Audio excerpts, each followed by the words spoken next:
Hello, I'm Annette and welcome to ginger wine making. It's Christmas, it's December 2015 and today we're going to make some ginger wine.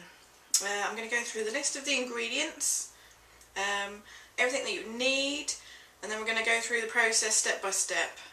There'll be a list of all the ingredients and all the process in the comments box down below. But yeah, let's get going. First things first, wash your hands. Cleanliness is next to godliness. Also give your kitchen a bit of a clean, a bit of Dettol. It's all good. Yeah, and then you're ready to go. So the first thing you'll need, the most important thing, ginger. This is what it looks like.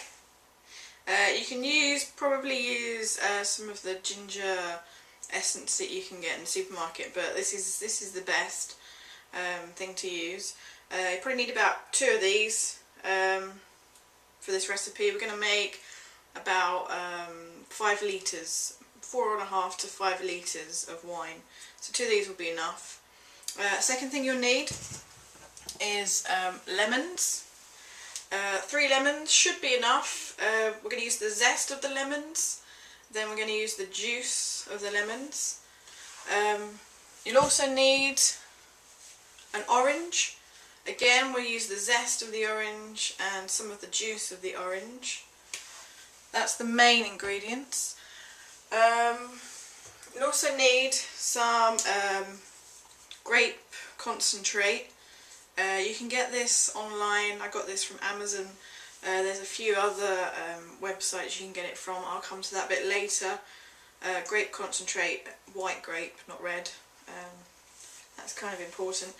If you don't have this, you can actually use raisins or sultanas, as long as they're not the golden raisins, which you can chop up and use. But I prefer this. You're going to need some sugar. This is light brown soft sugar, gives the wine a nice colour. This is 1 kilogram. We're going to need about 1.2 kilograms of sugar to get the right amount of alcohol. Cool. Those are the main ingredients. The chemicals we need, you're going to start off with some Pectolase. I'll explain what that's for later. Again, you can get these from any brew shop, Amazon, eBay, yeah, you can get it from there too. You're going to need some yeast nutrient, I'll explain why again later, and some yeast. Best to get the wine making yeast so you can get that high percentage alcohol. Big yeast will stop working around about 5%, so you don't want to get that one. Has to be wine yeast. And also a bit of acid, citric acid blend. That just brings the pH of the wine up, gives it that bit of acid taste. Cool.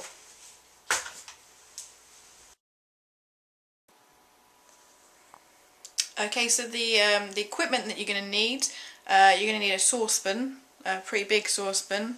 I have just my biggest saucepan here, which has a handle, which is quite useful. The next thing you need is a demijohn. This is my demijohn, which is actually being sterilised at the moment. It's good to have a thermometer on there. Your yeast is going to need to be at the right temperature. I'll explain later what temperature is the best. You're going to need to also sterilise the equipment with some of this sort of stuff. You basically put like a teaspoon in, 1 to 2 teaspoons in, and just leave it for an hour or so. Make sure you rinse it well afterwards, because you don't want any steriliser in your wine. You're also going to need a few other things. This is a washing up bucket that I only use for wine making. You don't want any bits of food or anything in your wine. You need a funnel, a sieve, also there's a spoon in there. You got your bung for your demijohn, an airlock. I'll explain it all later, and your hydrometer so you can measure the gravity of the wine before you start. Okay, so let's get going. Right, so the first thing that we need to do, you've got to basically just start chopping up your ginger into pieces, and then we'll move on to the next point. So you're gonna want to cut them up into just chunks like this, and then what I've done, I've put some in a food chopper. You can use a food processor. I wouldn't use a blender, that would just turn it to mush. You just want to chop it up small basically. Just put a few chunks in, let it go. If you don't have any of these things, you can use a grater. You can grate it, not finely, just into sort of big grated chunks. As you can see, I've already done some already, so I'm just going to pop the lid on. Just show it how it works. Just like that, just into just small little bits like this, and then you just want to tip that then into the saucepan, like I've done with some of the other bits now already. Cool. Okay, so we've done all of the ginger. There's a few big chunks in there, but never mind. Basically, it's just been chopped up into small pieces. You don't have to worry about sterilising anything really at the moment, because we're going to be boiling this with some water, so that will kill any germs. But after you've done the boiling part, you're going to have to sterilise everything. So the next thing we're going to do, we've got to get the zest of the lemons. I use one of these. You can use a grater. If you haven't got a grater, use a zester. You just basically want to get the skin, part of the skin off the lemons. So all 3 lemons. Cool. Okay, so I've zested all of the lemons. You're left with this. The next thing to do is to do the same, zest the orange, which we'll do now. Okay, so I've added the lemon zest and the orange zest in there, into the pan. I think it's best to add all the ingredients before we add the water, because I've got a small, even though it's my biggest, it's actually quite a small pan. So if you add the water first, you could end up making it too full. So the next thing to do is to basically, you want to get the juice out of the lemons. You can squeeze it, but you risk getting pips in there, so I've used one of these things. You just basically like squeeze all the juice out, give it a good twist. You don't really want any of the pulp in there, but if it goes in, it doesn't really matter. And then the same with the orange. Okay, so the juice is now in there of the orange and the lemon. I put a bit of pulp in there as well, even though I said not to. I did. I think it might just add to the flavour, and we're gonna strain it anyway, so that's okay. The next thing to do is to add your sugar. We have the light brown soft sugar, 1 kilogram, and all of that just goes in like that.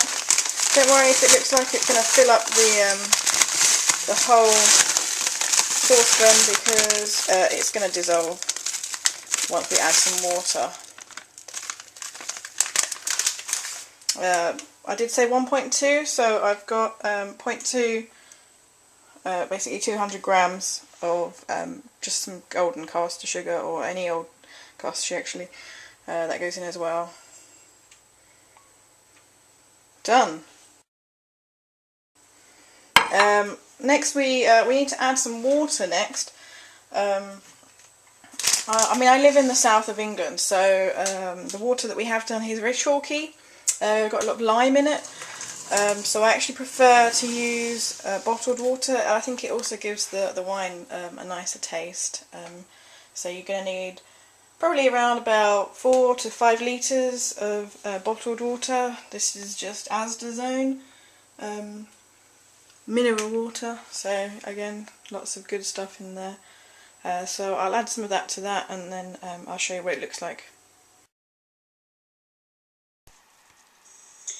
Right, so there's probably about a litre of water in here. Make sure that the sugar's all mixed in and dissolved, because when you add the heat you really don't want the sugar burning on the bottom of the pan.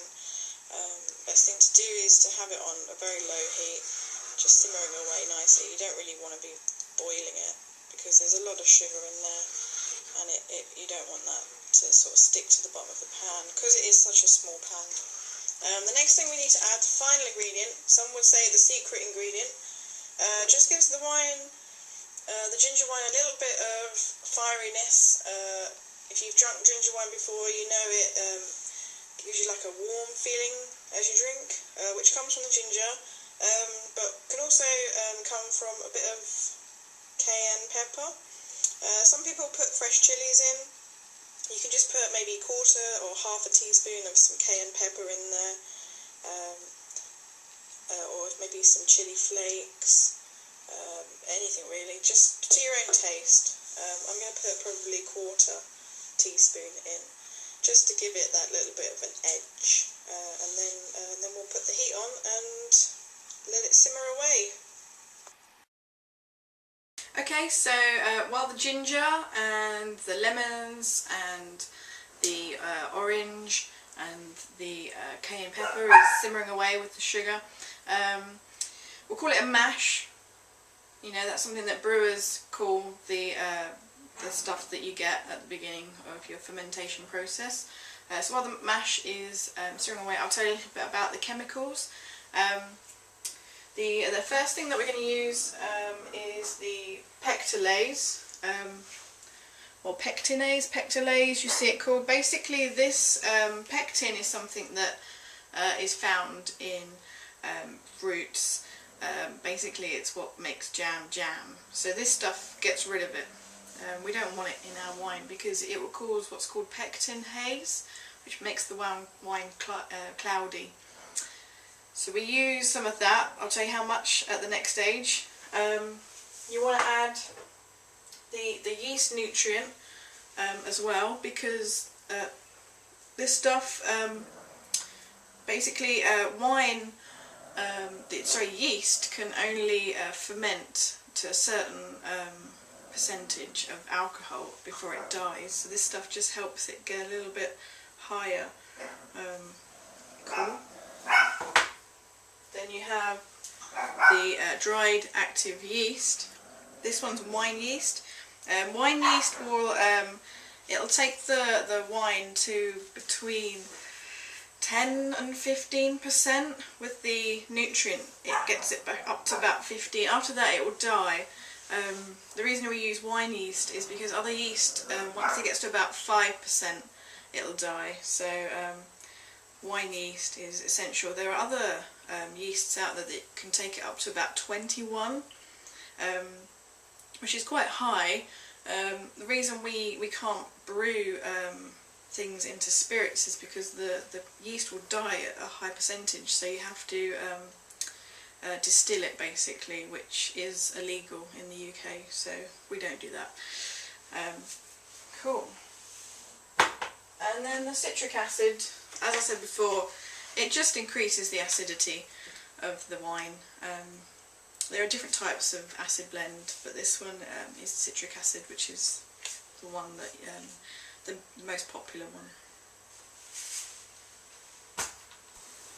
Cool. Okay, so it's been a little while. As you can see, it's simmering away nicely, still on a low heat. I wish you could smell through the TV and your computer screen, but you can't, because the whole house now stinks of ginger, sort of lemony, really nice smell actually. It's kind of adding to the whole Christmas feel. As you can see, there's no sugar, solid sugar in there at all. It was dissolved at the beginning, which is good because we don't want that sticking to the bottom of the pan. Yeah, so we've got to let that simmer probably for nearly an hour, just to get all of the flavour and essential oils out of the ginger and the zest, because we are going to sieve it before it goes into the demijohn. Brilliant. Right, so it's been going for about an hour now. Most of the essential oils and flavour have come out. You can actually taste it with a teaspoon, and it tastes pretty gingery. So what we're going to do, we're going to turn the heat off here and just let it cool for a few minutes before we're going to sieve it into our fermentation bucket. I decided to sieve it into a bucket instead of the demijohn to start off with, because it just makes it so much easier to get everything in there. So I've actually started to sterilise a bucket, which I'm then going to transfer into the demijohn. In here I've also got a like a turkey baster, so we can take some of the wine out so we can measure the specific gravity, or the start gravity. Awesome. Okay, so it's cooled a little. We're going to now try and sieve this effectively through the sieve. It's quite heavy, so you got to be careful what you're doing.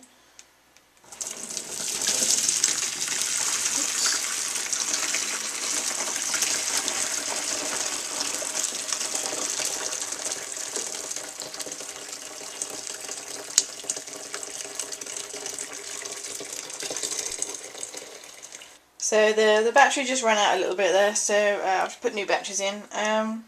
Yeah, so we've sieved it, we just let it drip for a little while. You can see it's still dripping just a little. I did drop a bit in the sink, but that's okay because we've got quite a bit of liquid in there. Just let that drip for a while, and then we'll add the other ingredients. So we have strained liquid. The ginger sort of lemony chili sort of liquid. I strained it a few more times just to get rid of some bits. If there are bits in there, that's okay, it's not a problem. The next thing we need to do is we have to add the white grape concentrate. Just pour the whole bottle in, like so.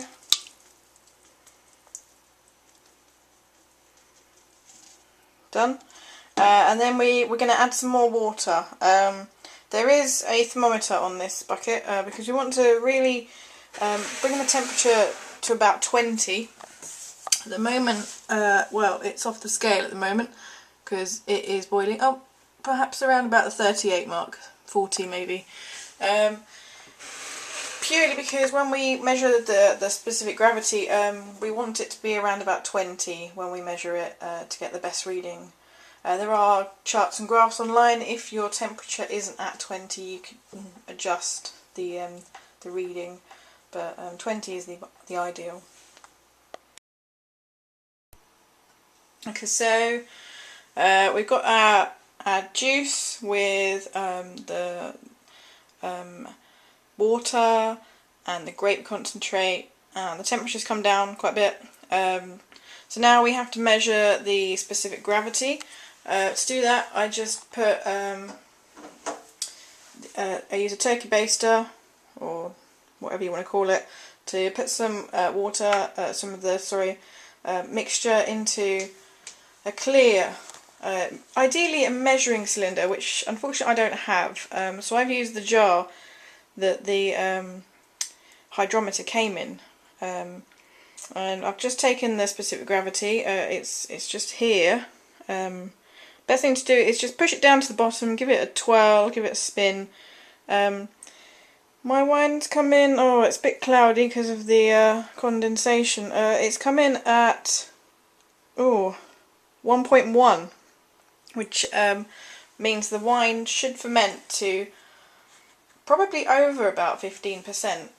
So I mean, what you're looking for really when you take the gravity, the start gravity, if it's about 1.070, you're going to have a wine at the end of about 10.5%.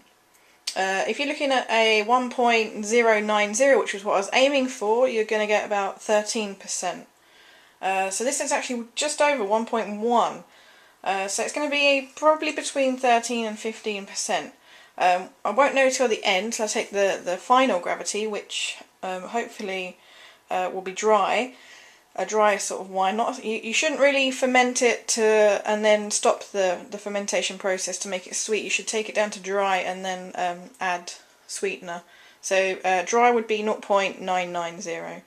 And once you've got your 2 readings, it's best to just do the 2 readings. Don't continue to do it throughout the process, because you're actually going to expose the wine to the air, which could contaminate it. You might get bacteria in there. So just do the first reading and the final reading, and then what you do, you take the final reading away from the first reading and you divide it all by 7.362, and that will give you your percentage of alcohol. Sounds quite technical. Basically go online, look online, there's a formula on there to do it. There's videos on YouTube explaining how to use a hydrometer. So yeah, give it a go. The next thing to do is to basically put this into the demijohn. I probably won't film that part because it's hard to do one-handed.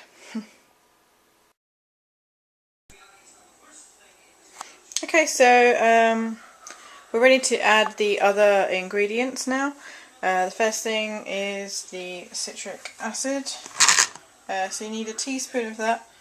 I'm going to use my sterilised spoon.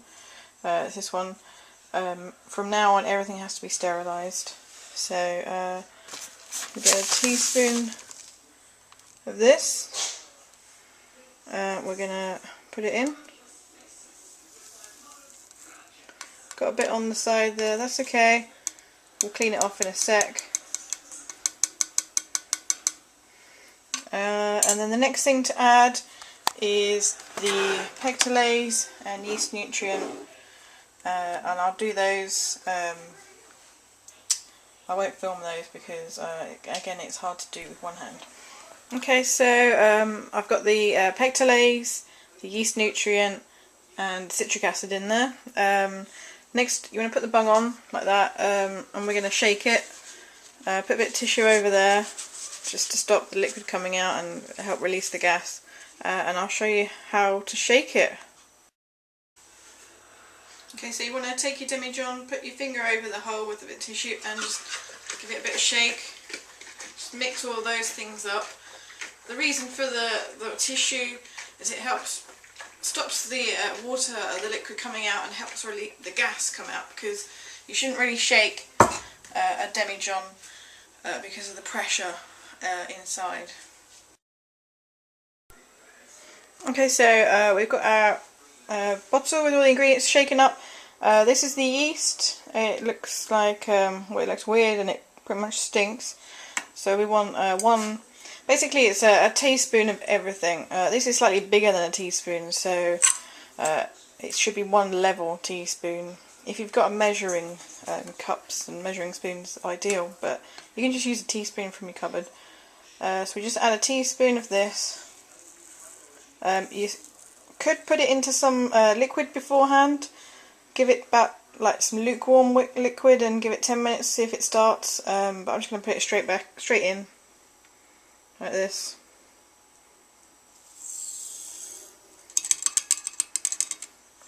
And then we'll give it another shake, and then that'll be it. Right, so the yeast is all being shaken. This is what we call an airlock. Now I've filled this to this point here with the water that I used to disinfect all of the equipment. Basically you don't want this water getting into the wine, so it's important that you once you put it in, you put it somewhere and you You don't really move it much or shake it up while this is still in. The idea of the airlock is it allows the air to escape. Basically yeast is going to start breathing and multiplying, and that produces carbon dioxide, which you want to escape, otherwise the bottle's going to explode. So the idea of this is it allows the air to get out but doesn't allow air to get in. So you're going to basically prevent any bacteria or germs, or there's these things called vinegar flies basically getting into the wine. It's winter, so it's unlikely that we'll get any vinegar flies, but apparently they are a thing, maybe in the summer months. So we're going to pop that in, make sure it's nice and tight, and then put it somewhere cool. The ideal temperature really should be anything above 16, between maybe 16 and 22. Basically, if yeast goes above 27, it'll die. If it drops below 15, it's just going to be too slow. It's not going to ferment properly. So you want your temperature, well, maybe 20, 26 or so. No, not that much, sorry. 20, 18, down there somewhere. So yeah, see how it goes. So this is a day after it started. As you can see, you've got a bit of foam on the top, and in the airlock, if you can see that, it's bubbling. Not as vigorously as I hoped, but I think that's because the start gravity was quite high, so the yeast doesn't like a lot of sugar. So maybe the sugar amount was too high, so we might want to take some sugar out at the beginning, but it seems to be fermenting okay at the moment, and we'll see if there's any problems.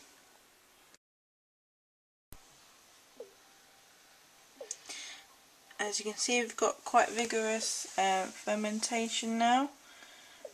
It's quite satisfying. You can hear that noise. And it's day 2.